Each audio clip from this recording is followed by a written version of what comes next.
안녕하세요. 소설가 임상현입니다. 오늘 같이 학습할 첫 고사성어는 미생지신입니다. 꼬리미 날생, 어조사지 믿을신. 미생은 사람의 이름이고 신은 믿음의 뜻입니다. 그러므로 미생의 믿음이란 뜻에서 약속을 굳게 지킴 또는 고지식하여 융통성이 없음을 비유하여 이르는 말입니다. 유래를 살펴봅니다. 옛날에 약속을 꼭 지키는 남자가 있었다. 노나라의 미생은 사랑하는 여인과 다리 밑에서 만나기로 약속했다. 그는 약속 장소에 나갔으나 그 여인은 나타나지 않았다. 미생이 계속 여인을 기다리고 있는데 때마침 폭우가 쏟아져 겨울물이 불어났다. 그래도 미생은 약속 장소를 떠나지 않고 기다리다가 물에 휩쓸려 죽었다. 다음은 미정유입니다. 안일미 일직정 이설유. 미정유란 일찍이 있지 않음이라는 뜻으로 지금까지 한 번도 있어 본 적이 없음을 나타내는 말입니다. 같은 말로는 전대미문이 있습니다. 서임새를 봅니다. 갈수록 삭막해져가는 사회 현상을 반영이라도 하듯 미정유의 사건이 늘어나고 있다. 다음은 박물군자입니다. 널벌박 만물물 임금군 아들자. 박물은 여러 사람을 두루 많이 암의 뜻이고 군자는 덕과 학식이 높은 사람이라는 뜻입니다. 그러므로 온갖 사물에 정통한 사람을 가리키는 말입니다. 또 관계 있는 일이나 없는 일이나 덮어놓고 참견하는 경우의 뜻으로도 쓰입니다. 같은 말로는 무불간섭이 있습니다. 유래를 살펴봅니다. 조선시대의 문신 홍섬의 시를 읊으며 박물군자의 뜻을 음미해보자. 옥을 독이라 하니 그래도 애답구나. 박물군자는 아는 법도 있건만은 알고도 모르는 채 하니 그를 슬퍼하노라. 서임새를 봅니다. 성제 할아버지께서는 연세도 많으시거니와 모르시는 것이 없을 만큼 박물군자이시다. 다음은 박빙열이입니다. 열벌박 얼음빙 가틀려 발벌리. 박빙은 살얼음이라는 뜻이고 열일은 밟는 것과 같다라는 뜻입니다. 그러므로 엷은 얼음을 밟는 것과 같다는 뜻으로 아주 이태로운 상황을 가리키는 말입니다. 유래를 살펴봅니다. 이 말은 중국에서 가장 오래된 시집 시경에 나오는데 한 신하가 임금의 측근에 있으면서 임금이 옛법을 무시하는 정치를 하고 있음을 개탄한 내용이다. 같은 말로는 열이박빙, 풍전등화, 백척간도가 있습니다. 다음은 박이부정입니다. 널벌박, 말열이, 안일불, 자시알정. 박은 늙음이라는 뜻이고 이는 이 구절에서 앞말을 부정적으로 이어주는 구실을 합니다. 그러므로 박일은 늙지만으로 해석할 수 있습니다. 정은 정밀함, 자세함의 뜻입니다.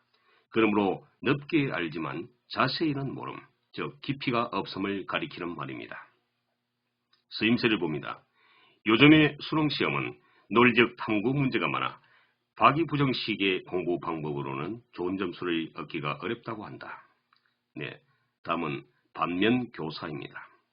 반대반 얼굴면 가르칠교 서성사. 반면교사는 다른 사람의 잘못된 일과 실패 등을 통하여 가르침을 얻는다는 말입니다. 같은 말로는 타산지석이 있습니다. 유래를 살펴봅니다.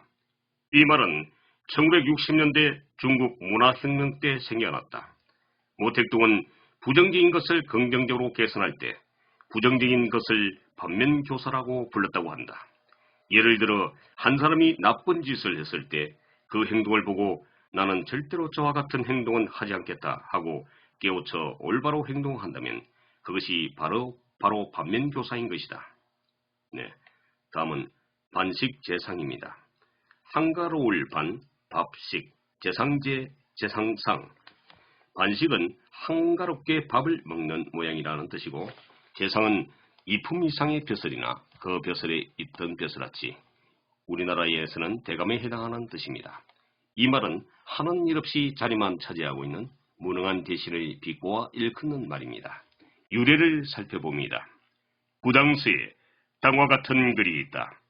당나라 현종은 양귀비를 총애하다가 나라를 망친 황제로 잘 알려져 있다. 그러나 저기 초에는 어진 사람을 등용하고 문예를 장려하여 계원에 치라 불릴 정도로 전성기를 이루었다. 그런 업적을 이루는 데에는 신하 요숭의 공로가 컸다. 그런데 요숭이 병이 들어 무능한 노혜신이 나란 일을 맡았으나 능력 부족으로 중요한 일을 할 때는 요숭을 찾아가 상의하였다. 그때부터 노혜신을 가리켜 무능한 대신이란 뜻으로 반식재상이라 부른 데서 비롯되었다고 합니다. 네, 다음은 반포보은입니다. 보답할 반, 먹일포, 갚을보, 은혜은.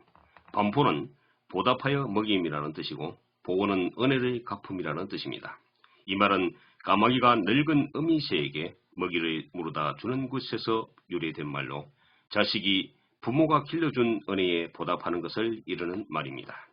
유래를 살펴봅니다. 반포절은 어미새에게 먹을 것을 물어다 주는 새라는 뜻으로 까마귀를 이르는 말이다. 새끼 까마귀가 어릴 때는 어미가 먹이를 먹여주지만 어미가 늙어 먹이를 구할 힘이 없게 되면 어른이 된 새끼 까마귀가 어미에게 지극한 효성으로 먹이를 먹여준다는 데서 생겨난 말이다. 다음은 반포본과 관련된 시조이다. 니라서 까마귀를 금고 흉타하도 뜬고 반포본이 그 안이 아름다운가 사람이 저 새만 못함을 못내 슬퍼하노라. 박효관. 네, 서임설에 봅니다. 부모의 불효한 자는 반포복원하는 까마귀에게 부끄럽지 않으랴. 네, 다음은 발본세근입니다. 뽑을 발, 근본본, 막을색, 고른원. 발본은 근본을 완전히 뽑음이라는 뜻이고 세근은 근원을 완전히 막아버림이라는 뜻입니다. 그러므로 나무의 뿌리를 뽑아 제거하고 물의 근원을 틀어 막는다는 뜻으로 잘못의 근원을 아주 뽑아서 없애버림을 가리키는 말입니다. 유래를 살펴봅니다. 춘추 전국시대 때 주나라와 진나라가 좁은 땅을 가지고 서로 다투었다. 진나라가 병력을 동원해 주나라를 치자 주나라의 경왕이 신하를 보내 다음과 같이 꾸짖는 데서 비롯되었다. 우리 주나라와 진나라는 임금과 신하의 관계로 이를 비유하자면 마치 어복과 모자, 나무의 뿌리와 물의 샘과 같다고 하겠소. 그럼에도 갓을 찢어버리고 관을 부수고 나무의 뿌리를 뽑아내며 샘물의 원천을 틀어막아 버린다면 이는 근본을 송두리째 무너뜨리는 행위가 아니겠소. 이 말을 들은 진나라 왕은 부끄러움을 느끼고 땅을 되돌려 주어 양국의 관계가 회복되었다고 한다. 네, 서임설을 봅니다. 나라에서는 최근 우리 사이에 만연하는 부정부패를 발본색은하겠다고 한다. 네, 다음은 발산계세입니다. 뽑을 발, 매산, 덮을개, 세상세. 발산은 산을 뽑을 만한 정도로 강한 힘의 뜻이고 계세는 세상을 뒤덮을 만한 기운이라는 뜻으로 역발산 기계세의 줄임말입니다. 그러므로 산을 뽑고 세상을 덮을 만한 기상이나 아주 뛰어난 기운을 가리키는 말입니다. 서임설을 봅니다. 항우가 발산계세의 기상을 가지고서도 천하를 엿지 못한 것은 인자하지 못했기 때문이다. 네, 다음은 발호입니다. 뛰어넘을 발, 통발호.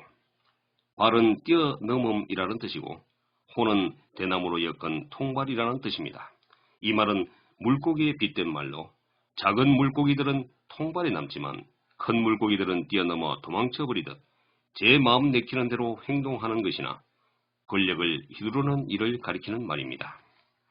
유래를 살펴봅니다. 후한의 황제 질제는 어릴 때부터 총명하여 8살의 황제의 자리에 올랐으나 외척 양기의 행포와 교만한 행동을 눈에 거슬리게 생각하고 있었다.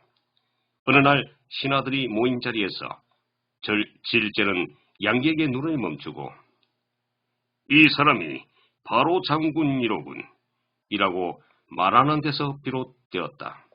양기는 이 말을 듣고 질제를 몹시 미워하여 덕에 독을 넣어 질제를 죽였다고 한다. 네, 서임설을 봅니다. 탐관 오리의 바로에 시달려온 백성들이 하나둘 고향을 떠나기 시작했다. 네, 오늘도 대단히 수고하셨습니다. 내용이 좋다면 좋아요와 구독을 부탁드립니다. 오늘도 좋은 하루 되세요. 감사합니다.